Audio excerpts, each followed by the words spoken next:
यदा ज्ञान संपन्नाः सर्वे समुदिता गुणैः ह्रीमन्तः कीर्तिमन्तश्च सर्वज्ञा दीर्घदर्शिनः तेषामेवं प्रभावाणां सर्वेषां दीप्ततेजसां पिता दशरथो हृष्टो ब्रह्मा लोकाधिपो यथा ते चापि मनुजव्याघ्रा वैदिकाध्ययने रताः पितृशुश्रूषणा रता धनुर्वेदे च निष्ठिता अथ राजा दशरथस्तेषां दारक्रियां प्रति चिन्तयामास धर्मात्मा सोपाध्यायः स बान्धवः तस्य चिन्तयमानस्य मन्त्रे मध्ये महात्मनः अभ्यागच्छन् महातेजा विश्वामित्रो महामुनिः।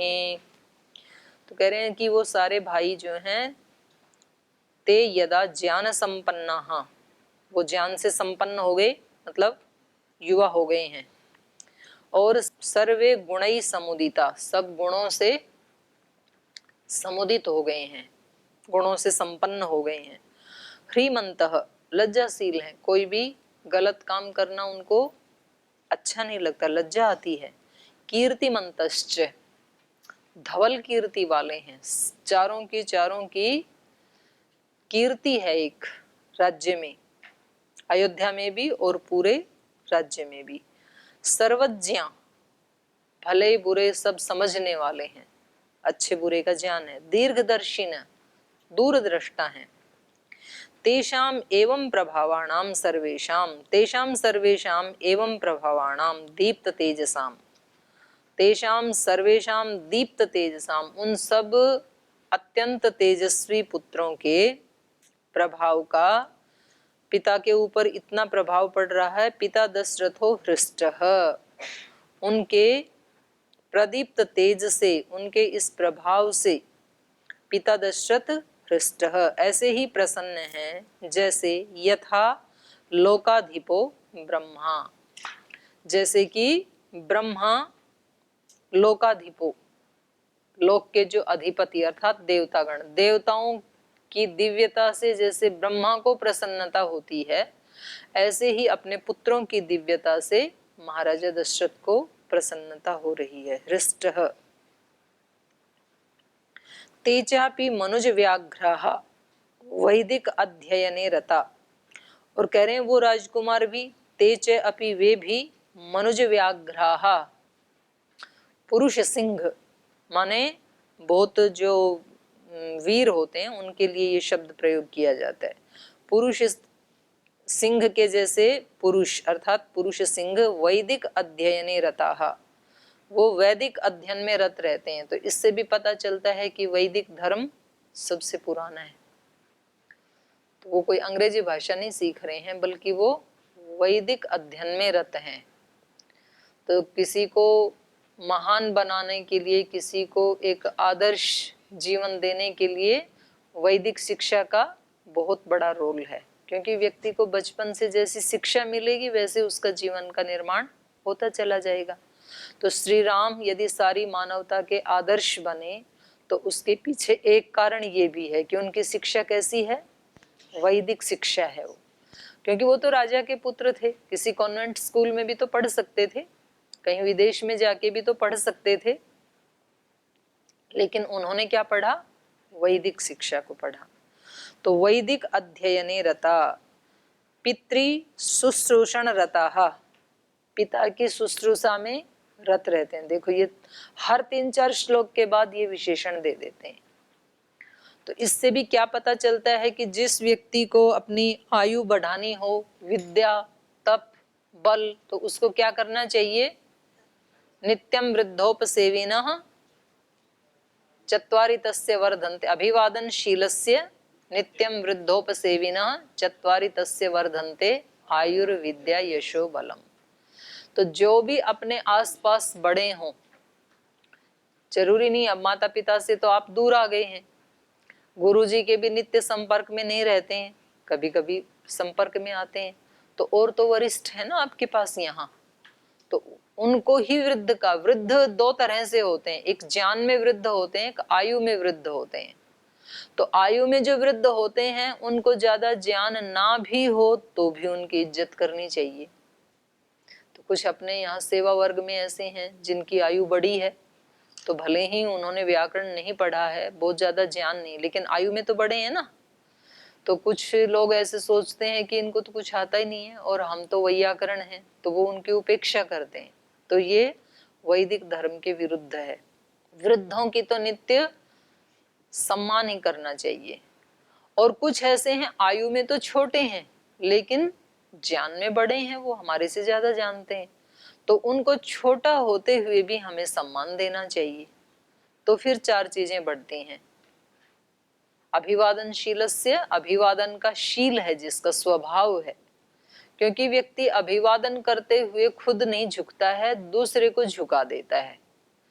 जिसके सामने वो झुकता है ना उसको झुका देता है। हो सकता है उस व्यक्ति के हृदय में हमारे लिए कोई आशीष नहीं थे, और जैसे ही हमने अभिवादन किया तो उस व्यक्ति के अहंकार को हम एकदम ऐसे पारा डाउन हो जाता है उसका।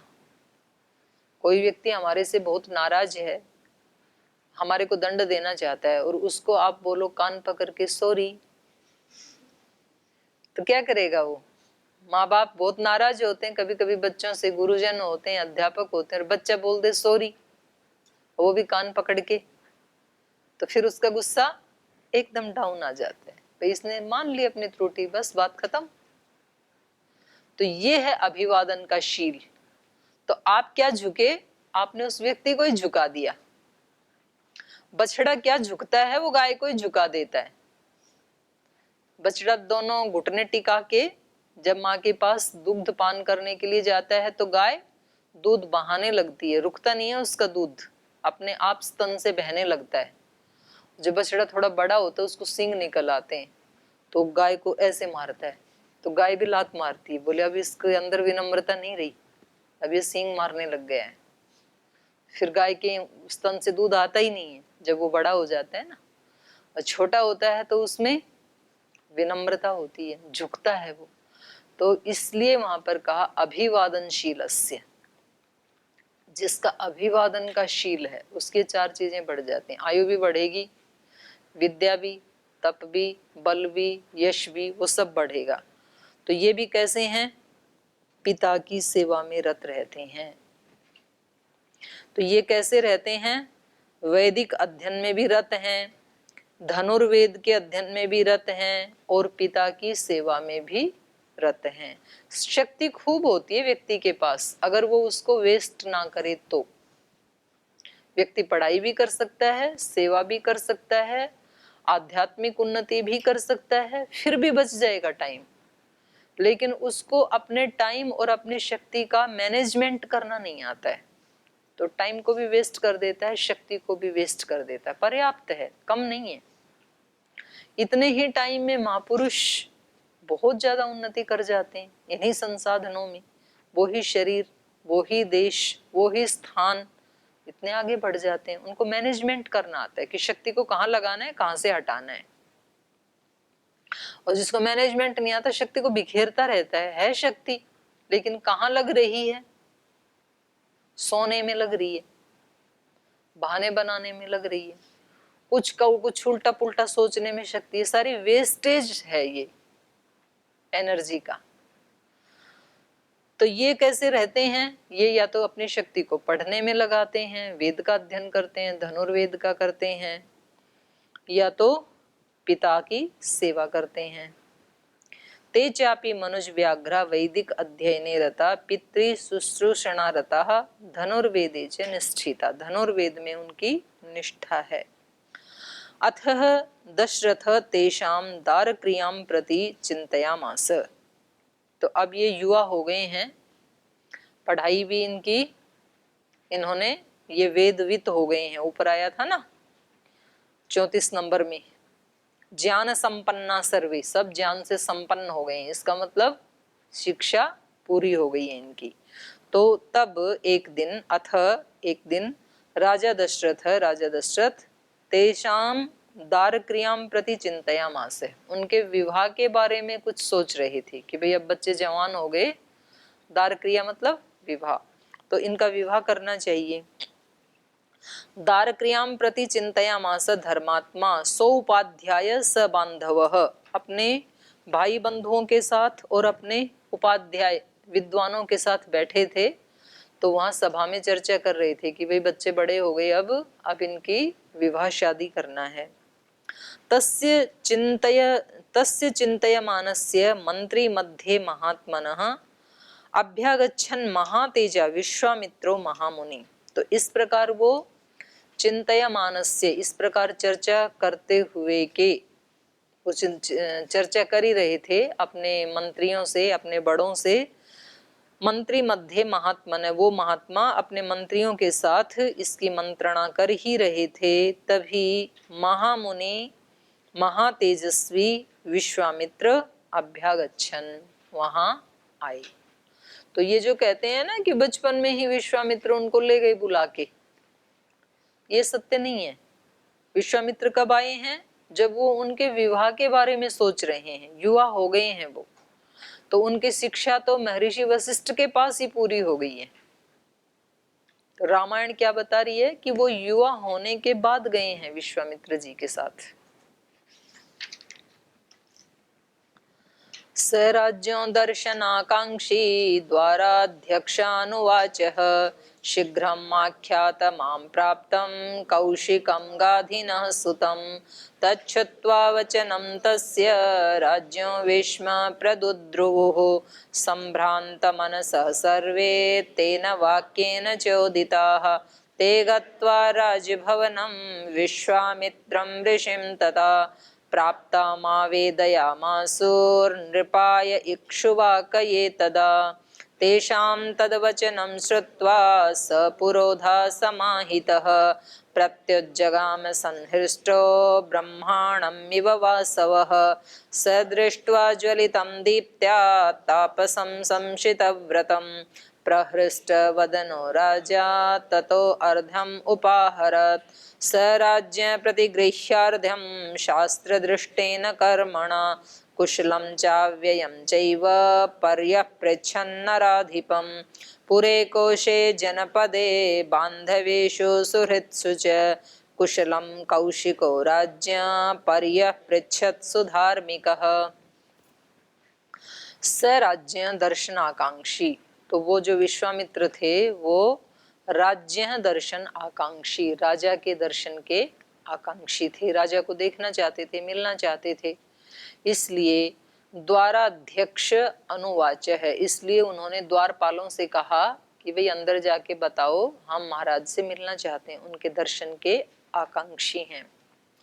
शीघ्रम आख्यात माम प्राप्तम कौशिकम गधिना सुतम, तो इसलिए कहा शीघ्रम आख्यात है, तुम शीघ्र जाकर के सूचना दो महाराज को कि हम उनके दर्शन के आकांक्षी हैं। माम प्राप्तम, मेरे आने की सूचना, माम प्राप्तम शीघ्रम आख्यात है, मेरे आने की सूचना जल्दी से बता दो राजा को।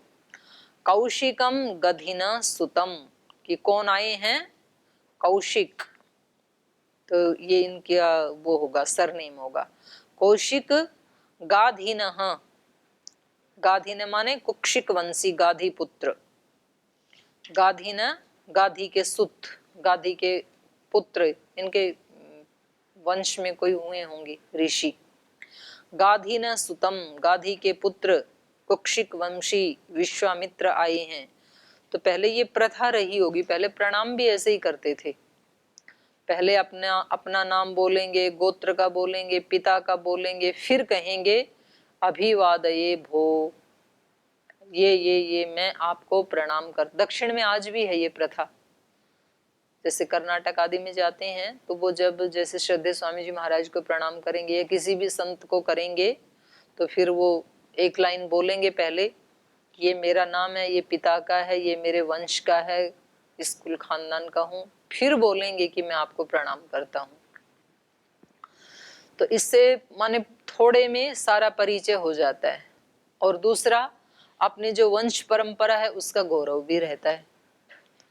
थोड़ी थोड़ी देर में जब व्यक्ति को ये ध्यान आए कि मैं कौन से कुल खानदान का, किस वंश का बालक हूँ, तो उसका एक प्रभाव पड़ता है फिर व्यक्ति के ऊपर। तो जितने भी मनुष्य हैं वो किसी न किसी रूप में किसी न किसी ऋषि से जुड़े हुए हैं। हम ऋषियों की संतान हैं ही। तो किसी के मन में ये ना आए कि जी फिर तो जातिवाद पनप जाएगा, ऐसे बोलेंगे तो जातिवाद पन पाने के लिए ऐसे नहीं करते थे, वो ऋषि परंपरा की एक याद लाने के लिए, उसका एक प्रभाव बना रहे अपने ऊपर, इसलिए ये प्रथा थी। तो इन्होंने द्वारपाल से कहा कि कौशिक गाधिनः विश्वामित्रः प्राप्तम, कौशिक गाधी का पुत्र विश्वामित्र आया है, ऐसा जाकर के शीघ्रम आख्यात, ये शीघ्र जाके राजा से आप बता दें। तच्छ्रुत्वा वचनम तस्य, तत् तो वह द्वारपाल, तस्य वचनम श्रुत्वा उस ऋषि के वचन सुन करके, राज्यों वेश्म प्रदुद्रुवो, राजा के वेश्म मकान में, माने जहां भी राजा बैठे थे, राजा के दरबार में वेश्म मकान होता है, वहां प्रदुद्रुवु, वहां दौड़ता हुआ गया, अंदर गया जहां राजा बैठे थे। संभ्रांत मनस सर्वे तेन वाक्येन चोदिता, तो वो सब अपने उनके साथ बैठे थे। तो जब उन्होंने सुना कि विश्वामित्र आए हैं, तो तेन वाक्येन, उस वाक्य से, तेन वाक्येन चोदिता, उससे प्रेरित होकर के, माने उससे एकदम उनको लगा कि अच्छा महर्षि विश्वामित्र आए हैं क्या। तो ऐसे वो सब के सब उससे प्रेरित मन वाले हो गए। संभ्रांत मनस सर्वे तेन वाक्येन चोदिता ते गत्वा राजभवनम, तो तब यहाँ पर ते का मतलब है महाराजा दशरथ और उनके कुछ एक दो मंत्री उनके साथ होंगे, तो अपने विशेष व्यक्तियों को लेकर के राजभवनम गत्वा, राजभवन में जाकर के विश्वामित्रम ऋषिम तदा प्राप्तम, तो तब वो महर्षि विश्वामित्र से मिले। और आवेदयामासु नृपाय इक्ष्वाकये तदा, तो तब महर्षि विश्वामित्र पधारे हैं राजा के दरबार में पहुंचकर, उन्होंने इक्ष्वाकु कुल, इक्ष्वाकवे, इक्ष्वाकु कुल वाले के लिए, चतुर्थी है ना, तो महाराजा दशरथ के लिए, तदा तब, प्राप्तम वेदयामासु, ये बताया कि वो आ गए हैं, वो पधारे हैं, ऐसा जाकर के उन्होंने कहा। तेषां तद वचनम श्रुत्वा सपुरोधा समाहितः, तो उसके उस वचन को सुन करके, तद वचनम श्रुत्वा सपुरोधा, पुरोधा सहित, समाहितः, वो आए राजा। तो ये भी एक शिष्टाचार, एक लोक व्यवहार भी हमें साथ साथ सिखा रहे हैं कि जब कोई बड़े व्यक्ति आते हैं और हमें पता चलता है, तो फिर उनका आदर करने के लिए, स्वागत करने के लिए उसको, मालिक को ही द्वार पर आना चाहिए उनको रिसीव करने के लिए। नहीं तो ऐसा नहीं करना चाहिए कि ठीक आ गए, ले आओ हम यहाँ बैठे, खुद बैठे हैं कुर्सी पे, सोफा पे, तो आने वाले को कैसा लगता है। और एक बड़ा आदमी आया है तो उसको स्वागत के लिए दरवाजे पे जाते हैं, उनके पैर धोते हैं, उनकी आरती उतारते हैं, उनको पुष्प मालाएं देते हैं, उनके पैर धोते हैं, तिलक लगाते हैं, तो फिर उसको एक सम्मान मिलता है। तो उसको तो क्या सम्मान मिलता है, खुद को मिलता है, व्यक्ति गौरवान्वित होता है, ऐसा करके उसके अपने संस्कार बनते हैं। तो राजा ने भी ऐसे ही किया, क्योंकि ये राजा है ना, तो राजा तो बैठा रह सकता है और बोल सकता है किसी को, अपने सेवकों को, कि भाई उनको ले आओ और मैं तो सिंहासन पे बैठा हूं। तो सामान्य व्यक्ति को तो ऐसे करना ही करना चाहिए जब राजा कर रहे हैं। तो इन्होंने उनके वचनों को सुन करके सपुरोधा, पुरोहितों को साथ लेकर के, समाहित, वो आए उनको रिसीव करने के लिए, प्रत्युज्जगाम संहृष्ट ब्रह्मांडम इव वासव, और ऐसे आए वो, प्रत्युज्जगाम माने उनकी अगवानी करने के लिए इस तरह से आए जैसे ब्रह्मांडम इव वासव, जैसे ब्रह्मा जी का स्वागत वासव, वसु कर रहे हों। 8 वसु है ना देवता, तो जैसे देवता मिलके स्वागत कर रहे हों, ऐसे महाराजा दशरथ ने ब्रह्मा यहाँ किसको कहा जा रहा है? विश्वामित्र महर्षि को, मुनि को। और वसु महाराजा दशरथ और उनके सहयोगी जो पुरोहित आदि हैं। तो ऐसे ही इन्होंने उनका स्वागत किया, उनकी आगवानी की। स दृष्ट्वा ज्वलितं दीप्त्या तापसं संसितव्रतं प्रहृष्टवदनो राजा ततो अर्घ्यम् उपहारयत्। स ज्वलितं दीप्त्या दृष्ट्वा तापसं संसितव्रतं। तो ये महर्षि विश्वामित्र के विशेषण हैं। स राजा दशरथ ने ज्वलितम दीप्त्या, ज्वलित दीप्ति के द्वारा, तापसम उस तपस्वी को, और संशित व्रतम जो अपने व्रत में कठोरता से लगे हुए हैं। संशित व्रतम माने उसके व्रतों का पालन करने में जो पूरे अनुशासन से लगे हुए हैं। संशय, संशित अर्थ यहाँ संशय नहीं है कि संशय पूर्वक व्रतों के पालन में लगे हुए हैं। अनुशासन पूर्वक, संशित व्रतम, अनुशासन पूर्वक जो व्रत पालन करने में लगे हैं, और जिनका चेहरा व्रतों का पालन करने से, अहिंसा, सत्यस्तेय, ब्रह्मचर्य, परिग्रह आदि, इनको महाव्रत कहा है। शौच, संतोष, तपस, स्वाध्याय, ईश्वर प्रणिधान, ये भी व्रत हैं। तो इन सब व्रतों का कठोरता से पालन करने के कारण ज्वलितम दीप्त्या, उनके चेहरे की कांति प्रदीप्त हो रही है। ऐसे तापसम दृष्टवा, ऐसे उस तपस्वी को देख करके, स वह राजा दशरथ, प्रहृष्ट वदनो राजा, राजा अत्यंत खुश हो गए। तो इसलिए हम जब प्रार्थना करते हैं यज्ञ आदि के बाद तो क्या बोलते हैं? ब्रह्मन स्वराष्ट्र में हो द्विज ब्रह्म तेजधारी। जो इस राष्ट्र में ब्राह्मण हैं, ब्राह्मण मतलब जो पढ़ने पढ़ाने का काम करते हैं, शिक्षा का काम करते हैं, अध्यात्म का काम करते हैं, संस्कार देने का काम करते हैं, वो ब्राह्मण हैं। तो वो कैसे होने चाहिए? द्विज। द्विज मतलब जिनका दोबारा जन्म हो चुका है। एक जन्म तो सभी का हो चुका माँ के गर्भ से, और दूसरा जन्म ज्ञान से होता है, अपने अंदर के आत्म साक्षात्कार से जिसका जन्म हो चुका है, उसको द्विज कहेंगे। तो वो द्विज कैसे होने चाहिए? ब्रह्म तेजधारी, ब्रह्म वर्चस हमेशा उनके चेहरे पे दिखाई देना चाहिए। तो तभी तो दूसरे लोग भी उनका अनुकरण करेंगे ना। नहीं तो लोग बोलेंगे कि देखो ये तो चले थे इस मार्ग के ऊपर और ये तो कैसे डुलमुल डोल रहे हैं, हिल रहे हैं। तो इसलिए वो कोई बनना ही नहीं चाहते, इस रास्ते पे आना ही नहीं चाहता है। और जो दूसरे लोग हैं वो मतलब सब उल्टे पुल्टे काम ही करते हैं, लेकिन वो शरीर को ऐसा रखते हैं कि उनको देख करके सबको लगता है हम इनकी तरह से ही जिए। तो वास्तव में उनका जीवन वैसा होता नहीं है। वहां तो सब होता है डुप्लीकेट, नकली होता है। वहां का जो तेज होता है वो कृत्रिम होता है। लेकिन जो ऋषियों का तेज होता है वो क्या होता है? ब्रह्म वर्चस्व होता है। वो अंदर से अभिव्यक्त होता है। रूप लावण्य बल वज्र संहननत्वानि काय संपत्त, ये काय की संपत्त है। तो ऐसे इनको देख करके राजा भी प्रसन्न हुए, क्योंकि ब्राह्मण ऐसे ही होने चाहिए, द्विज ब्रह्म तेजधारी होने चाहिए। और क्षत्रिय महारथी होने चाहिए। क्षत्रिय तो है और दुबला पतला है, रोगी है, बीमार है, तो उसको देख के किसको प्रसन्नता होगी? क्षत्रिय हो तो कैसा होना चाहिए? एकदम ऐसे जैसे बाघा बॉर्डर पे जवान खड़े हैं, तो जब जाके उनकी परेड देखते हैं तो कैसा लगता है? उत्साह आता है मन में। ऐसे ही होने चाहिए। तो कह रहे हैं स दृष्ट्वा ज्वलितम दीप्त्या तापसम संसित व्रतम प्रहृष्ट वदनो राजा, राजा प्रहृष्ट वदन हो गई, खुश हो गई। ततो अर्घ्यम उपहारयत, और तब उनके लिए अर्घ्य निवेदन किया। अर्घ्य का मतलब हाथ पैर धोने के लिए जो जल दिया जाता है उसको अर्घ्य कहते हैं।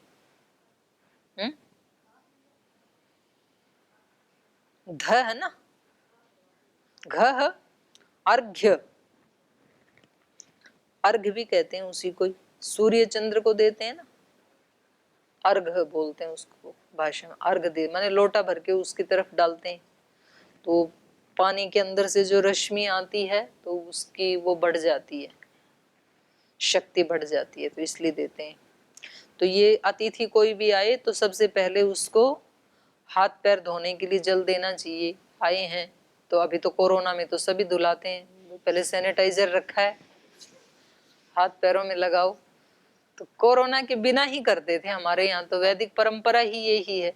और मुझे भी याद है घरों में ना पहले एक वो रखते थे, इतने से उसमें एक बर्तन में पानी रखते थे। कोई भी बाहर से आएगा और चाहे घर वाले भी बाहर से आएंगे, मुझे याद है जब हम बाहर से आते थे तो माता जी बोलती थी पहले हाथ पैर धो के आओ फिर अंदर आना। तो कोरोना आदि कुछ आया तो वहीं छोड़ के आ जाओ, धो के आ जाओ। तो यहाँ हमारी ये वैदिक परंपरा है, कोई भी बाहर से आएगा तो पहले उसको हाथ पैर धोने के लिए जल दिया जाता है। अर्घ्यम स राज्य प्रतिगृह्य अर्घ्यम शास्त्र दृष्टेन कर्मणा कुशलम च व्ययम चैव पर्यपृच्छन् नराधिपम।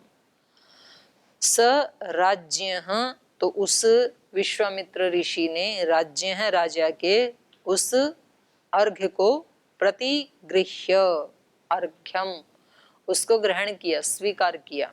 शास्त्र दृष्टेन कर्मणा, ये कर्म कैसा है? शास्त्र सम्मत है, शास्त्र में भी ऐसा ही लिखा है। इसका मतलब रामायण से पहले भी शास्त्र है। रामायण से पहले कौन सा शास्त्र है? वेद है। तो वेद का भी यही निर्देश है कि जब बाहर से आते हैं तो पहले हाथ पैर धोने चाहिए। कुशलम च अव्ययम चैव पर्यपृच्छन्, और उन्होंने राजा की कुशलता पूछी कि सब ठीक तो है। ये तो ये मतलब पता लगे कि आते ही अपनी डिमांड्स रख दी, और ये नहीं पूछा कि मतलब जो घर का स्वामी है वो किस परिस्थिति में है। तो आने वाले के भी कुछ कर्तव्य हैं। आने वाले को पहले जिसके पास जाते हैं, जिसके घर में जाते हैं, तो उनके भी तो कुशल क्षेम पूछनी चाहिए ना। और जाते ही अपने ही दुखड़े कहने लग गए, अपने ही डिमांड का लेटर दे दिया जाते ही, तो पहले ये तो जानो वो किस मूड में है। हो सकता है वही किसी परेशानी में है, तो फिर आपका कोई भी डिमांड पूरी नहीं होगी। पहले उसकी चित्त की स्थिति को जान लो। कहीं आप कोई दान लेने गए हैं, किसी से कोई सहायता लेने गए हैं, और जाते जी हम गौशाला चलाते हैं और हमारे यहाँ इतनी गायें हैं और हम ये पर्ची लाए हैं और आपका नाम सुना है तो ये पर्ची कटवाने के लिए आए हैं। अब वो उस व्यक्ति के घर में पहले उसका लड़का बीमार है, उसकी पत्नी का एक्सीडेंट हो गया, उसको खुद को डायबिटीज है, वो खुद परेशान है, बोल तुम्हारे जैसे रोज आते हैं, भागो यहाँ से। तो देता नहीं, क्योंकि आपने पहले उसका तो कुशल क्षेम पूछा होता, और फिर उसको कोई दिक्कत है तो पहले उसकी दवाई बताओ। डायबिटिक हो तो कपालभाति किया करो, बच्चा ज्यादा बीमार है तो योग ग्राम में ले जाओ, पतंजलि में ले जाओ। पहले उसको संतुष्ट करो, फिर आप अपने आने का प्रयोजन बताना। तो दोनों को ये व्यवहार बहुत बड़ी चीज है। जिनको व्यवहार नहीं आता है तो फिर बहुत सारे कष्ट उठाने पड़ते हैं व्यवहार के कारण, सब कुछ होते हुए भी। और जिनको व्यवहार आता है तो वो अल्प साधनों में भी सुखी रहते हैं, दुखी नहीं होते हैं।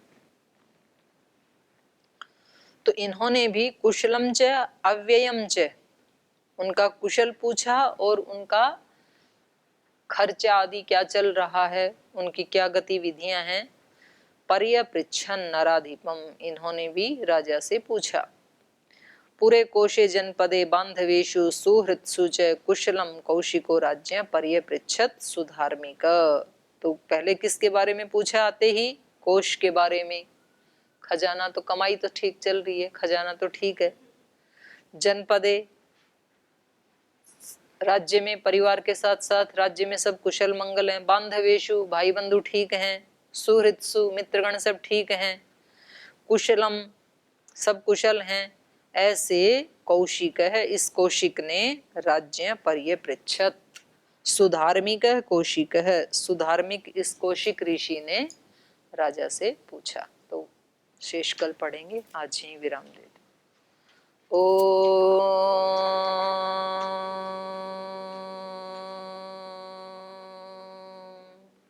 शांति शांति शांति। श्री गुरुभ्यो नमः। राम का गुणगान करिए, राम का गुणगान करिए, राम का गुणगान करिए।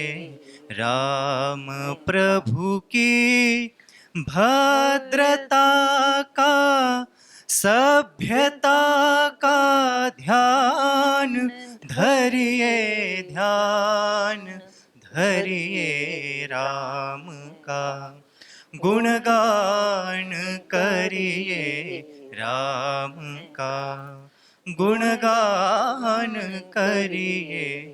राम के गुण चिरंतन, राम गुण सुमिरन रतन धन। राम के गुण चिरंतन, राम गुण सुमिरन रतन धन। मनुजता को कर विभूषित, मनुज को धनवान करिए, ध्यान धरिए। राम का गुणगान करिए, राम का गुणगान करिए, राम का गुणगान करिए। राम। ओम श्री गुरुभ्यो नमः।